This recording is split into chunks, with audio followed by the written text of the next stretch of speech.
अपार करुणा सिंधुर भगवान भक्त वत्सल विश्व ठाकुर विश्व चिंतामणि बलियार भुज सर्व कारण कारण पद्म पलाश लोचन अकारण सर्व कारण महाप्रभु जगन्नाथ आज अंतर्जातिक चारण गोष्ठीर समस्त कर्मकर्ता वृंद तथा हमारा दलपति डॉक्टर गोपाल चंद्र रथ संपादक हरि भाई हमारा गोपाल भाई एवं समस्त कर्मकर्ता वृंद जगन्नाथ स्वरूप मन करी हृदय प्रदेश गभीरतम हृदय प्रदेश अधमर कोटि कोटि प्रणाम। जगन्नाथ स्वयं स्वयं आविर्भूत होइछन्ति। महाप्रभु जगन्नाथ होइछन्ति स्वयं दारु ब्रह्म रूप पूजा पाती। परम ब्रह्म परम धाम पवित्र परम भवान पुरुषम शाश्वत दिव्य मादि देव मजम विभु। परम ब्रह्म हेले महाप्रभु जगन्नाथ। अर्जुन कहले हे महाप्रभु जगन्नाथ आपण होउछने परम ब्रह्म श्रेष्ठ धाम श्रीक्षेत्र धाम नीलाचल धाम रे अवस्थान करछन्ति। आपण होउछने परम ब्रह्म परम धाम आपण का धाम है श्रेष्ठ धाम श्रीक्षेत्र धाम परम ब्रह्म परम धाम पवित्र परम भगवान आपण हेले पवित्र पवित्र परम भगवान पुरुष शाश्वत दिव्य जेते पुरुष अछन्ति शाश्वत पुरुष अछन्ति आपण। तेणु भगवान कथा हमर श्रीमद् भागवत कथा पुराण आरंभ करिया भक्त चरित भक्त प्रहलाद चरित। तेणु प्रहलाद चरित आरंभ करिया हमर भगवान भागवत नांच मुखस्करितम अक्षरम त्रि अक्षर महाबीजम अनंतं च नियोजयेत् चतुर्विंशति ब्राह्मणः चतुश्लोके च नारायण नारद दशम श्लोके व्यास चैव शतानि च अष्टादश सहस्रेषु कृत्वा सत्यवती सुतः सुखाभ्याम उपदेशन परिचित नियोजयेत्। सुख परिचित संवाद नारद वसुदेव युः कवि निमिच संवाद सुत सोनक मुनिनां एतानि षड संवाद भगवत भावुका जनः। महाप्रभु जगन्नाथ एते उदार एते शांत एते अमृतमय तांकर अधर अमृत तांकर रहस्यमय भक्त केवल बुझी पारे आउ केउ माने बुझी पारंती नहीं। भक्त तार हृदय प्रदेश रे तांकर जो भाव भक्तिर धारा रे भगवान को भल पाइबा भगवान कथा कहिबा भगवान को प्रेम करिया भगवान सहित मिसी जीवा ए होची भक्त भगवान को जो तांकर अमृत झर कहि जाउची। तेनु हमर जो भगवान को जोठी भागवत आलोचना करा जाए सेठी 33 कोटी देवता माने अवस्थान करती। सेठी मुनि ऋषि माने एवं सेठी सप्तपुरुष उद्धार पाइजे कली आगमन हुई पारे नहीं एवं सेठी सेठी भगवान निजे 33 कोटी देवता अवस्थान करती। हमर चरित होला भक्त प्रहलाद चरित। हिरण्यकशिपु रो भाई जेतले भ्रातृहरण प्रतिशोध नेबा पाई से मंदराचल पर्वत गले। मंदराचल पर्वत रे जाई सेठी तपस्या करिया पाई से गले। तपस्या करिया पाई जेतले देवता माने जानले से देवगुरु बृहस्पति को कहले तुमे जाई शीघ्र सुख रूप रे से गछरे गछ डाले बसी नारायण नारायण उच्चारण कर। सेतले बृहस्पति जाई से गछ मूल रे नारायण नारायण शब्द उच्चारण कले। ओम नारायण नारायण नारायण कृष्ण नारायण नारायण नारायण कृष्ण नारायण नारायण नारायण। तेणु यही नारायण नारायण शब्द उच्चारण कले। उच्चारण करिया परे हिरण्यकशिपु कहला आजिर शुभ दिन नाही। तेणु से फेरिकी आसिले। फेरिकी आसिया परे से जेतले फेरिकी आसीछंती से मंदराचल पर्वत रे तपस्या करिया परे जेतले फेरिकी आसिले से तांकर स्त्री अयाधु कहले हे स्वामी तुमे काहेकी फेरिकी आसिलो तुमर कोन हला ना मु सेठी तपस्या करथिली ଆଉ ସିଏ ଗଛ ଉପରେ କିଏ ଜଣେ ନାରାୟଣ ନାରାୟଣ ଉଚ୍ଚାରଣ କରୁଥିଲା। ସେ ହେଲେ ପଦ୍ମିନୀ ନାୟିକା। ସେ ତାଙ୍କର ପତି ସ୍ୱାମୀ ଗୁରୁ ସ୍ୱାମୀ ପରମ ବାନ୍ଧବ ସ୍ୱାମୀ ସେବା ନାରୀ ଧର୍ମ ସ୍ୱାମୀ ପାଦେ ଭକ୍ତି ଅର୍ଚ୍ଚନା ଆରେ ମତି ଅର୍ପିତୁ କରିବୁ କର୍ମ। ତେଣୁ ସେ ଯୋଉ ତାଙ୍କର ଭାବ ଭକ୍ତି ସ୍ୱାମୀ ପ୍ରତି ତାଙ୍କର ଯୋଉ ଭକ୍ତି ଭାବ ଥିଲା, ସେ ତାଙ୍କର ସବୁ ମାନେ ସ୍ୱାମୀ ପାଦେ ଭକ୍ତି ଅର୍ଚ୍ଚନା ଆରେ ମତି ଅର୍ପିତୁ କରିବୁ କର୍ମ। ସ୍ୱାମୀଙ୍କ ଭୋଜନ ପରେ ତୁ ଭୁଞ୍ଜିବୁ ଶୋଇବୁ ଶୟନ ପରେ, ସ୍ୱାମୀଙ୍କ ଭୋଜନ ପରେ ତୁ ଭୁଞ୍ଜିବୁ ଶୋଇବୁ ଶୟନ ପରେ, ସ୍ୱାମୀଙ୍କର ନିଦ୍ରା ଭାଙ୍ଗିବା ପୂର୍ବରୁ ଉଠିବୁ ତୁ ପ୍ରତ୍ୟୁଷରେ। ତାଙ୍କର ଯୋଉ ସ୍ୱାମୀ ପ୍ରତି ତାଙ୍କର ଭକ୍ତି ଥିଲା, କହିଲେ ତୁମେ କାହିଁକି ଫେରି ଆସିଲ? ସେ ଯେତେବେଳେ ଫେରି ଆସିଲେ,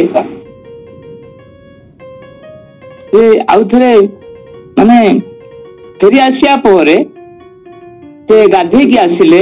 ଗାଧେଇକି ଆସି ସନ୍ଧ୍ୟା ହଉଛି, ସେ ତାଙ୍କୁ ଖାଇବାକୁ ଦେଲେ। ଶୁଦ୍ଧ ଆହାର ଉପଯୁକ୍ତ ଖାଦ୍ୟ ଲକ୍ଷ୍ମୀ ସ୍ୱରୂପା ରନ୍ଧା ହୋଇଥିବା ଖାଦ୍ୟକୁ ଖାଇ ସେ ତ ଶୁଦ୍ଧ ଭାବରେ ଉଷାଣ କର୍ଣ୍ଣ ତାଙ୍କର ପବିତ୍ର ହେଇଯାଇଛି। ଶୁଦ୍ଧ ମନ ଶୁଦ୍ଧ ଚିତ ଶୁଦ୍ଧ ଆହାର ହେଇଛି। ସେତେବେଳେ ସେ ସନ୍ଧ୍ୟାକୁ ଫେରିବା ପରେ ସନ୍ଧ୍ୟାରେ ଫେରିଲେ। ଫେରି ଆସିବା ପରେ କୟାଧୁ ଯାହା ରୋଷେଇ କରିଥିଲେ ତାକୁ ଭକ୍ଷଣ କଲେ ଏବଂ ଶୟନ କକ୍ଷକୁ ଗଲେ। ଶୟନ କକ୍ଷକୁ ଯେତେବେଳେ ଯାଇଛନ୍ତି, ସେ କହିଲେ ହେ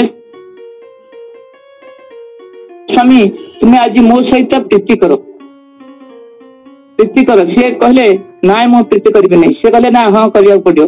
ସେ ଯେତେବେଳେ ପ୍ରୀତି କରିଛନ୍ତି, ମାନେ ସେଇ ସମୟରେ ତାଙ୍କର ମନେ ପଡିଯାଇଛି, ତୁମେ ଯୋଉ ଶୁକପକ୍ଷୀ ଯୋଉ ତପସ୍ୟା କରିକି ଯାଇଥିଲ, ସେ ଶୁକପକ୍ଷୀ କଣ କହିଲା କହିଲ? ନା ନାରାୟଣ ନାରାୟଣ ତୁଣ୍ଡରେ ଉଚ୍ଚାରଣ କରିଥିଲା। ନା ନାରାୟଣ ନାରାୟଣ ଯଦି ତୁଣ୍ଡରେ ଉଚ୍ଚାରଣ କରିଥିଲା, ସେଇ ବେଳକୁ ତାଙ୍କର ରେତ ସ୍ଖଳିତ ହେଇଗଲା। ସେତେବେଳେ ସେ ଗର୍ଭ ଅବସ୍ଥାରେ ରହିଲେ। ମାତାର ବୀର୍ଯ୍ୟ ରଜକାଳେ ବିହିଜା ଲେଖିଛି କପାଳେ। ତେଣୁ ସେଇ ସମୟରେ ଗର୍ଭ ଉଦୟ ହେଲା। ଏହାପରେ ଯେତେବେଳେ ପୁଣି ଆଉ ଥରେ ତପସ୍ୟା କରିବାକୁ ଗଲେ ସେଇ ମନ୍ଦରାଚଳ ପର୍ବତକୁ, ମନ୍ଦର ଧର ନୀଳଗିରିବାସୀ କନ୍ଧର ବାସୀ ପ୍ରାଣ ଏ ଅଛବାସୀ, ପନ୍ଦର ନେତ୍ର ଧାତା ପୁରନ୍ଦର ବନ୍ଦନା କରନ୍ତି ଯେଉଁ ପାୟ ରହେ, ଛନ୍ଦ ଛାଡ଼ ଦେବ ରାଜ ହେ। ନନ୍ଦ ନନ୍ଦନ ଶ୍ରୀ ଚରଣାର ବିନ୍ଦେ ଚନ୍ଦନ ହଜୁରୀ ଭଜେ। ତେଣୁ ତା ପରଦିନ ସେ ହିରଣ୍ୟକଶିପୁ ସେ ମନ୍ଦରାଚଳ ପର୍ବତରେ ଯାଇ ତପସ୍ୟା କରୁଥିଲେ।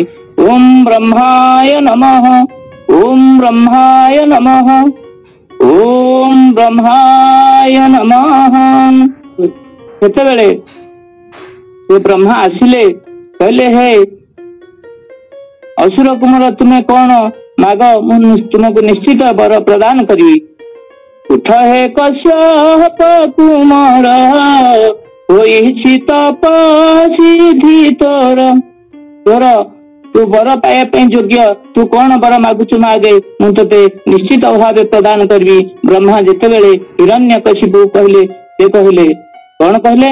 ଯେବେ ତୁ ବର ଦେବୁ ମୋତେ, ଶୁଣ କହିବି ତୋତେ, ବ୍ରହ୍ମାଣ୍ଡ ଅନ୍ତର ବାହାରେ ରଜନୀ କିବା ଦିବସରେ, ନାନା ଆୟୁଧ ଅଛନ୍ତି ଯେତେ, କେବେ ନ କାଟିବେ ମୋତେ, ପଶୁ ଅଥବା ନର ହସ୍ତେ, ଭୂମି ଅଥବା ଶୂନ୍ୟ ପଥେ, ଯିବେ ଅଯିବେ ନ ମରିବି, ନିତ୍ୟ ନିର୍ଭୟ ମୁଁ ବଞ୍ଚିବି।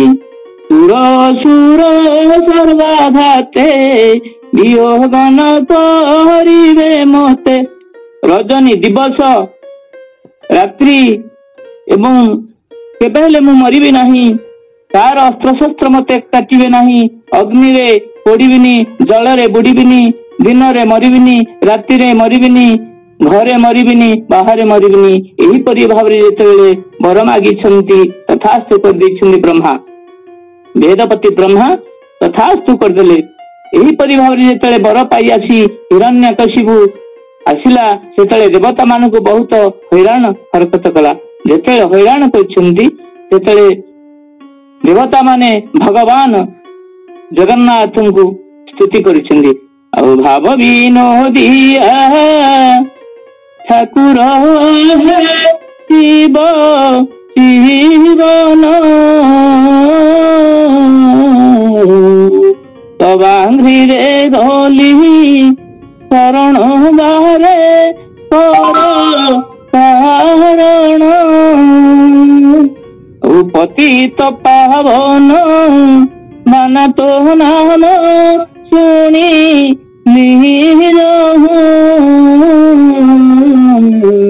ଆଶ୍ରା କରି ଅଛି କେବଳ ଭକ୍ତି ପାଇ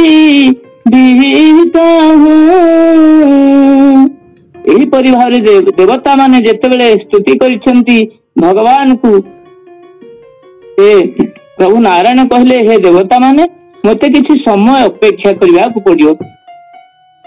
ତେଣୁ ତାର ଯୋଉ ଦୁର୍ଦାନ୍ତ ଅସୁର ମାନେ ଦେବତା ମାନଙ୍କୁ ବହୁତ ଦୁଃଖ କଷ୍ଟ ଦେଇଛନ୍ତି। ତେଣୁ ସେ ଭଗବାନ କହିଲେ, ତୁମେ କିଛି ସମୟ ଅପେକ୍ଷା କର, ମୁଁ ସେହି ଦୁଷ୍ଟ ଦାନବକୁ ନିଶ୍ଚିତ ଭାବରେ ବିନାଶ କରିବି।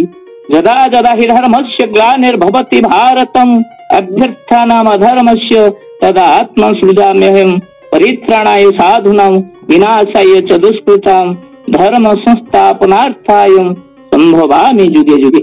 ଯେତେବେଳେ ଆମ ଭାରତ ବର୍ଷରେ ଦୁଃଖ ପଡେ, ସେତେବେଳେ ମହାପ୍ରଭୁ ଜଗନ୍ନାଥ ରତ୍ନ ସିଂହାସନରୁ ଆସି ଭକ୍ତ ମାନଙ୍କୁ ସାନ୍ତ୍ୱନା ଦିଅନ୍ତି, ଦୁଷ୍ଟ ମାନଙ୍କୁ ନାଶ କରନ୍ତି।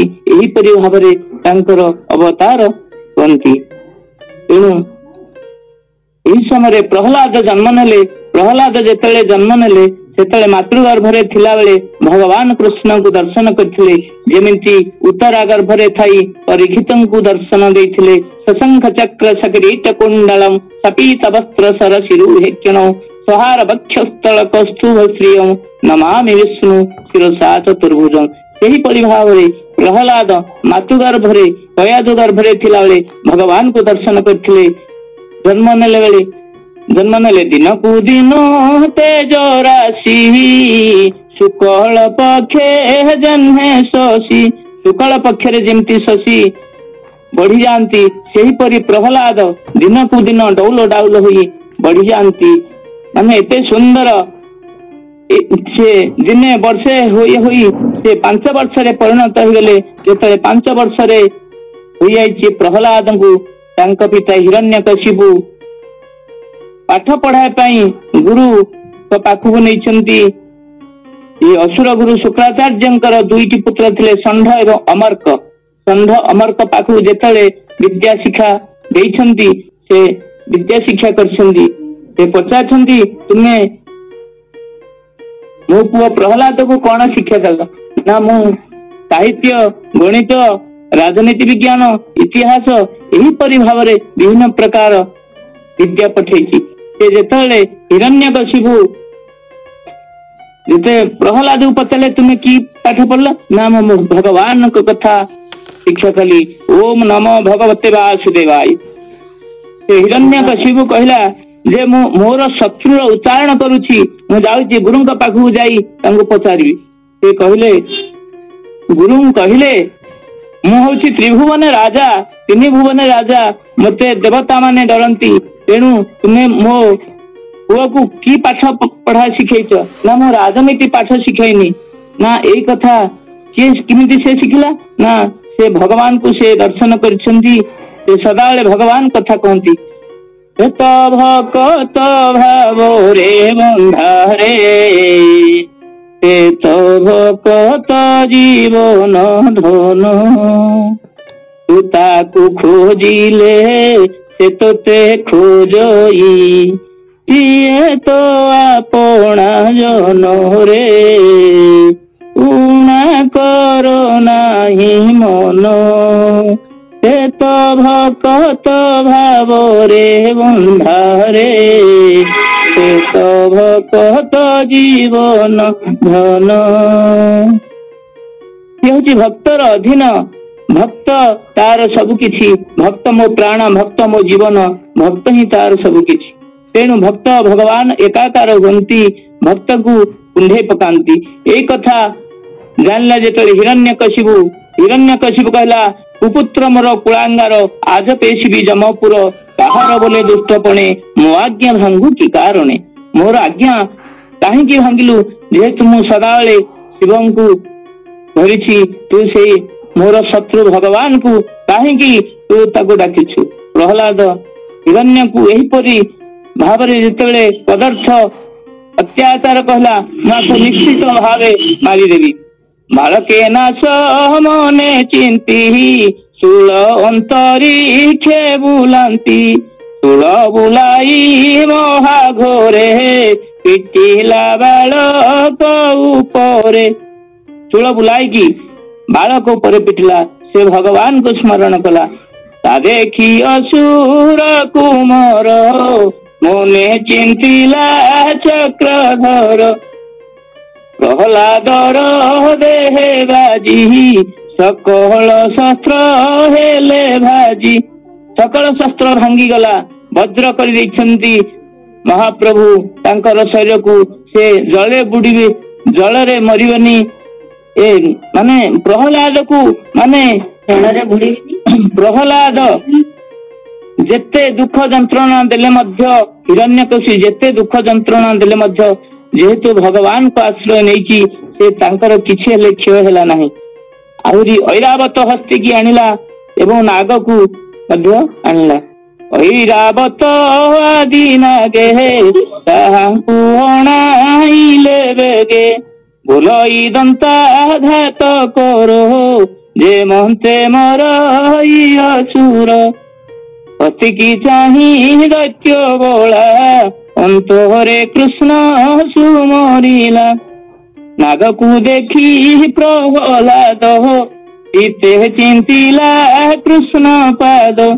ନାଗକୁ ଯେତେବେଳେ ଦେଖି ଦେଇଛନ୍ତି ପ୍ରହ୍ଲାଦ, ସେ କୃଷ୍ଣକୁ ସୁମରଣ କଲେ। କୃଷ୍ଣସ୍ତୁ ଭଗବାନ ସ୍ୱୟଂ ଇନ୍ଦ୍ରାରି ବ୍ୟାକୁଳ ଲୋକମ, ମୂଢୟନ୍ତି ଯୁଗେ ଯୁଗେ। ତେଣୁ ଭଗବାନକୁ ମାନେ ଡାକିଲା। ଦୀନ ବାନ୍ଧବ ମତେ ଆପଣାର କରିନିଅ, ଆହେ ଦୀନ ବାନ୍ଧବ ମତେ ଆପଣାର କରିନିଅ। ସବୁ କାଢି ନେଇ କାଙ୍ଗାଳ ସଜାଇ, ସବୁ କାଢି ନେଇ କାଙ୍ଗାଳ ସଜାଇ, ସେ ଚରଣେ ତାନ ଦିଅ, ମତେ ଆପଣାର କରିନିଅ। ହେ ମହାପ୍ରଭୁ, ମତେ ଆପଣାର କରିନିଅ।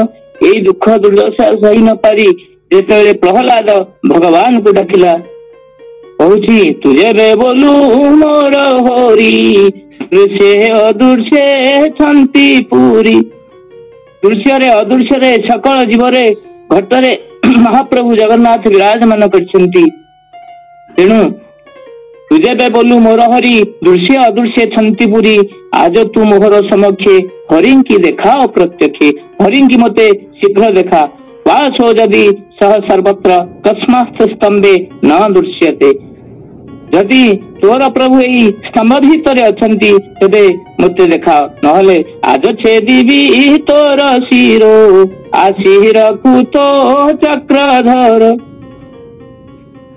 ତୋର ସେଇ ଭଗବାନଙ୍କୁ ଦେଖା। ସେ ଭଗବାନଙ୍କୁ ପୁଣି ଆଉ ଥରେ ଡାକିଲା। ତାକୁ କିଏ ଅବା ପାରିବ ଧରି, ତାକୁ କିଏ ଅବା ପାରିବ ଧରି, ସୃଷ୍ଟି ଅଗ୍ରେ ଖେଳେ ଜାଜୁଲ୍ୟ ଜ୍ୟୋତିରେ, ସୃଷ୍ଟି ଅଗ୍ରେ ଖେଳେ ଜାଜୁଲ୍ୟ ଜ୍ୟୋତିରେ, ସବୁ ସ୍ଥାନେ ରହି ଥାଏ ସେ ପୁରୀ। ତାକୁ କିଏ ଅବା ପାରିବ ଧରି, ତାକୁ କିଏ ଅବା ପାରିବ ଧରି। ଏତ ଗୋଟେ ଅମୂଲ୍ୟ ଧନ, ସହଜେ ତ ମିଳେ ରେ ଧନ। କେତେ ଋଷି ମୁନି ଧ୍ୟାନ କରୁଛନ୍ତି, କେତେ ଋଷି ମୁନି ଧ୍ୟାନ କରୁଛନ୍ତି, ପାଦ ପଦ୍ମକୁ ପାଇବେ ବୋଲି। ତାକୁ କିଏ ଅବା ପାରିବ ଧରି, ତାକୁ କିଏ ଅବା ପାରିବ ଧରି। ଆଜ ପେଶିବି ଯମପୁର ଆସି ରଖୁ ତ ଚକ୍ରଧର। ଏହିପରି ଭାବରେ ଯେତେବେଳେ ଯମପୁରକୁ ପଠାଇବା ପାଇଁ ହିରଣ୍ୟକଶିପୁ ପ୍ରହ୍ଲାଦକୁ କହିଛି, ସେତେବେଳେ ଭଗବାନ ଉଦ୍ଭବ ହେଇଗଲେ। ସେଇ ମାନେ ଶଙ୍ଖଚକ୍ର ଗଦା ପଦ୍ମକୁ ଧରି ନୃସିଂହ ଅବତାର ହୋଇ ବାହାରିଲେ। ଉଚ୍ଚତ ବିଦ୍ୟୁତ ନାମ ଝଟତି ଝଟ ଝଟା, ଦଶଫୁଟା ନାମ ନନ ଦୃଷ୍ଟ ଦୃଷ୍ଟା, ରଡତି ରଡ ରଡା ଡମ୍ବରୁ ଡମ୍ବରା ଢାଉ, ଝମ ଝମ୍ପ ଝମ୍ପ ଝମା ଝମକ ଝମ ଝମା, ଝଙ୍କାର ଘୋର କାୟ ତଦ୍ଭୁ କାଳ କାଳ କିଳିଳେ କିଳିଗଳା, ଚକ୍ର ହସ୍ତ ନୃସିଂହ। ସେ ନୃସିଂହ ଭଗବାନ ଆଜି ସ୍ତମ୍ଭରୁ ବାହାର ହୋଇ ହିରଣ୍ୟକଶିପୁର ବକ୍ଷ ବିଦାରିଲେ। ବକ୍ଷ ବିଦାରଣ କରିବା ପରେ ପ୍ରସନ୍ନ ଭୟଙ୍କର ରୂପକୁ ଦେଖି ଦେବତା ମାନେ ମଧ୍ୟ ହରହର ହୋଇଗଲେ। କହିଲେ, ସେ ଲକ୍ଷ୍ମୀ ଡାକିଲେ, ନମସ୍ତେ ତୁ ମହାମାୟ ଶ୍ରୀପୀଠେ ସୁର ପୂଜିତେ, ଶଙ୍ଖ ଚକ୍ର ଗଦା ହସ୍ତେ ମହାଲକ୍ଷ୍ମୀ ନମସ୍ତେ। ମହାଲକ୍ଷ୍ମୀ ଡାକିଲେ ସନ୍ତୋଷ କରିବା ପାଇଁ, ମହାଲକ୍ଷ୍ମୀ ମଧ୍ୟ ଆସି ତାଙ୍କୁ ସନ୍ତୋଷ କରିପାରିଲେ ନାହିଁ। এই ଭୟଙ୍କର ମୂର୍ତ୍ତି ଦେଖିକି ମଧ୍ୟ ସେ ମଧ୍ୟ ଭୟଭୀତ ହୋଇଗଲେ। ସେ କହିଲେ, ଯାହା ପାଇଁ ଅବତାର ହେଇଛନ୍ତି ମହାପ୍ରଭୁ, ତାଙ୍କୁ ଡାକ। ସେ ଡାକିଲେ ସେ ତାଙ୍କୁ ନିଶ୍ଚିତ ଭାବେ ସାନ୍ତ୍ୱନା ଦେବେ। ଯେତେବେଳେ ପ୍ରହ୍ଲାଦଙ୍କୁ ଡାକିଛନ୍ତି, ପ୍ରହ୍ଲାଦ ଆସି ସ୍ତୁତି କରିଛନ୍ତି। ସେ ହିରଣ୍ୟକଶିପୁ ଆସି ଯେମିତି ଗାଈ ଯେମିତି ବାଛୁରୀକି ଚାଟେ, ସେହିପରି ପ୍ରହ୍ଲାଦଙ୍କୁ ଚାଟି ଦେଇଛନ୍ତି, ତାଙ୍କୁ ଦର୍ଶନ ଦେଇଛନ୍ତି। ତବ କର କମଳ ବରେ ନଖ ମଦ୍ଭୁତ ଶୃଙ୍ଗଂ, ଦଳିତ ହିରଣ୍ୟକ ଶିପୁତନୁ ଭୃଙ୍ଗଂ, କେଶବ ଧୃତ ନରହରି ରୂପ, ଜୟ ଜଗଦୀଶ ହରେ ହରେ, ଜୟ ଜଗଦୀଶ ହରେ। ଏହିପରି ଭାବରେ ଯେତେବେଳେ ନରସିଂହ ରୂପକୁ ଧରି ପ୍ରହ୍ଲାଦକୁ ସାନ୍ତ୍ୱନା ଦେଲେ, ଦେବତା ମାନେ ସାନ୍ତ୍ୱନା ପାଇଲେ କେବଳ ପ୍ରହ୍ଲାଦଙ୍କ ପାଇଁ। ଦେବତା ମାନେ ଆନନ୍ଦ ହେଇଗଲେ। ଦେବତା ମାନେ ପୁଷ୍ପ ବୃଷ୍ଟି କରୁଛନ୍ତି। ଧନ୍ୟ ଧନ୍ୟ ପ୍ରହ୍ଲାଦ, ତୁମର ଭକ୍ତ ଭାବରେ ଅଗ୍ରଣୀ କରିଥିଲେ। ତେଣୁ ଆମ ଭାଗବତକୁ 12 ଜଣ ଜାଣିଛି। ସ୍ୱୟଂଭୁ ନାରଦ ଶମ୍ଭୁ କପିଳ କୁମାର ମନୁଃ, ପ୍ରହ୍ଲାଦ ଜନକ ଭୀଷ୍ମ ବଳି ବୈୟା ଶକେର ବୟମ୍। ପ୍ରଥମେ ଭାଗବତକୁ ଜାଣିଲେ ସ୍ୱୟଂଭୁ ଯେ କି ବ୍ରହ୍ମା ସ୍ୱୟଂଭୁ, ତାପରେ ମହର୍ଷି ନାରଦ ଜାଣିଲେ ଭାଗବତକୁ। ସ୍ୱୟଂଭୁ ନାରଦ ଶମ୍ଭୁ ଦେବଦେବ ମହାଦେବ ଜାଣିଲେ। ସ୍ୱୟଂଭୁ ନାରଦ ଶମ୍ଭୁ କପିଳ ମୁନି ଜାଣିଲେ। ଦେବହୂତି ଗର୍ଭରେ ଯେତେବେଳେ ଜନ୍ମ ହେଲେ, ମାତାଙ୍କୁ ଦିବ୍ୟ ଜ୍ଞାନ ଦେଇଥିଲେ। କପିଳ ରୂପେ ଭଗବାନ ଜନ୍ମ ହୋଇ ମାଙ୍କୁ ଭାଗବତ ଶିକ୍ଷା ଦେଇଥିଲେ। ସ୍ୱୟଂଭୁ ନାରଦ ଶମ୍ଭୁ କପିଳ କୁମାରା ମନୁଃ, କୁମାରା ମାନେ ବ୍ରହ୍ମାଙ୍କର 4 ପୁଅ ଜାଣିଲେ, ସନତ ସନତ କୁମାର ସନାତନ।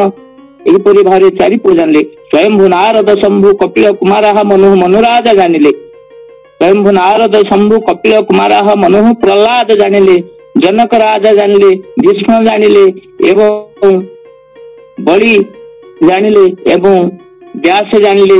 ବ୍ୟାସାୟ ବିଷ୍ଣୁ ରୂପାୟ।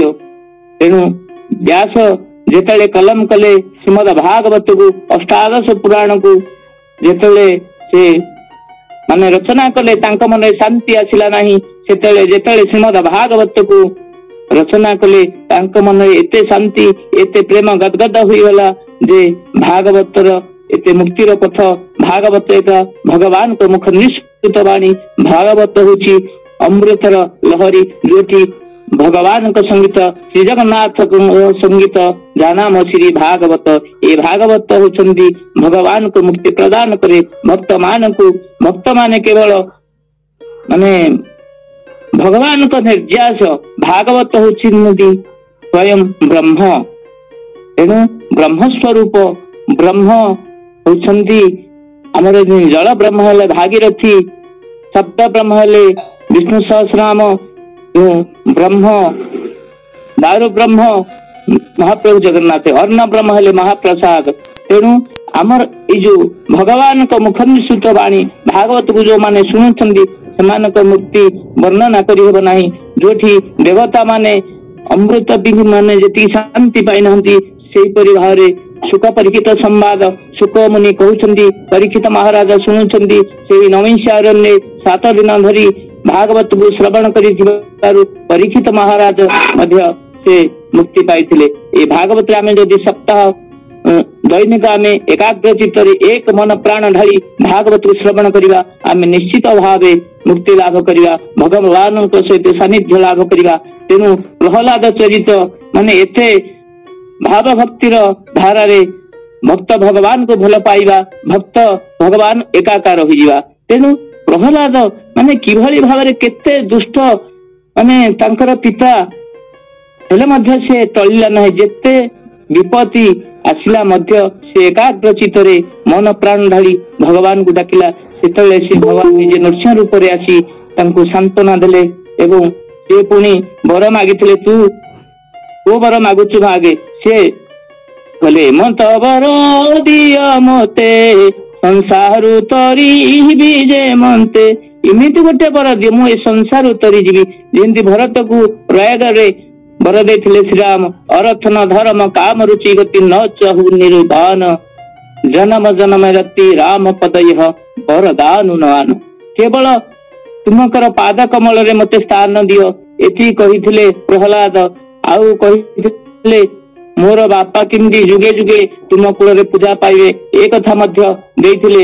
से भगवान जहांकु माने दृष्टि रे दियंती से विष मध्य अमृत हो जाए, अमृत भी विष हो जाए, जड़ चेतन हो जाए, चेतन जड़ हो जाए, वृक्ष पल्लवित हुंती, सचराचर सचराचर जीवगण पल्लवित हुंती, जोठी पाषाण मध्य तरली जाए। सेई भगवत धारा रे आम्भे माने निश्चित भावे भाव भक्तिर सहित समस्त को सुनाइबा एवं समस्त को कर्णगोचर करिबा, समस्त को भल पाइबा, पिता माता को प्रणाम करिबा। जेमती प्रहलाद पिता को प्रणाम करते, से जेते दुख देले मध्य से मानिले ना। पिता स्वर्ग पिता धर्म पिता ही परम तप, पितरी पितिमा कर्णे प्रियंती सर्वदेवता। जोठी पिता माता का आशीर्वाद हुए सेठी देवता माने, देवता मानकर आशीर्वाद तांको ठारे पड़ी जाए।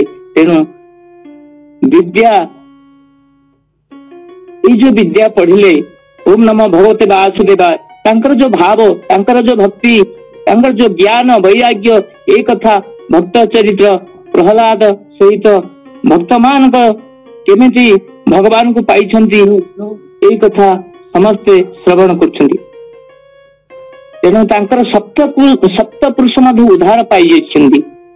माने ये जो प्रहलाद सप्त पुरुष को से उद्धार करदेले। कश्यप मरीचि विधाता सहित उधरी लुटिता, सप्त पुरुष उद्धार पाईगले प्रहलाद। माने भक्त श्रेष्ठ प्रहलाद चरित्र वर्णना करिया पाई आमे कि जोठी भगवान कथा वर्णना करिया पाई जोठी इंद्र चंद्र वरुण कुबेर जहांकर अंत पाई नाहंती, आमे अबा कोन कहिया। तेणु भगवान होछंती अनंत, तांको कथा अनंता। तेणु केगणी पारिव आकाश तारा, केगणी पारिव बरसा धारा, केगणी पारिव समुद्र लहरी, केहोई पारिव समुद्र पारि से कृष्ण महिमा, एक ही पारिव ताहार सीमा से कृष्ण महिमा। तेणु भगवान तो कथा एते अमृत एते माने रहस्यमय, तांको गुण कीर्ति तांको वर्णना करिया पई केही सख्य ही नाहंती। तेणु अनंत मध्य तांकर कथा गुणगान करि पारनाहंती। देवदेव महादेव एही हेले तांकर गुणगान करि पारनाहंती, आमे अबा कोन करिया। जानामि धर्म नच मे प्रवृत्ति, जानाम्य धर्म नच मे निर्वृत्ति, त्वया हृषिकेश हृदि स्थितेन यथा निजुक्तोस्मि तथा करोमि। जहा प्रभुंकर आदेश जहा प्रभुंकर निर्देश ये अधम सेया कहियो। तेणु भगवान होचंती तांकर कथा तो अवर्णनीय, तांकर कथा कोन कहिबा। तेणु से होचंती ब्रह्म स्वरूप, जोटा कि तांकर कथा अमृत, तांकर लीला अमृत, तांकर रहस्य अमृत, तांकर सबु गुण गाथा जेते देवता माने हो मुनि ऋषि माने हंतु तांको कथा सदाबेले मन पकाई जीव उद्धार पाई जाए। तेणु भागवत कथा एते अमृत ताहा वर्णना करिब नाही। प्रहलाद चरित हो बलिमामन रूप हो अम्बरीश उपाख्यान हो जे कौन विषय वस्तु हो भगवान को कथा एते अमृत जो देवता माने अमृत पाइले माने खुशी होती ना। जो भागवत कथा तांकर एते अमृत रहस्यमय ताकू वर्णना करने समक्ष हुई ना।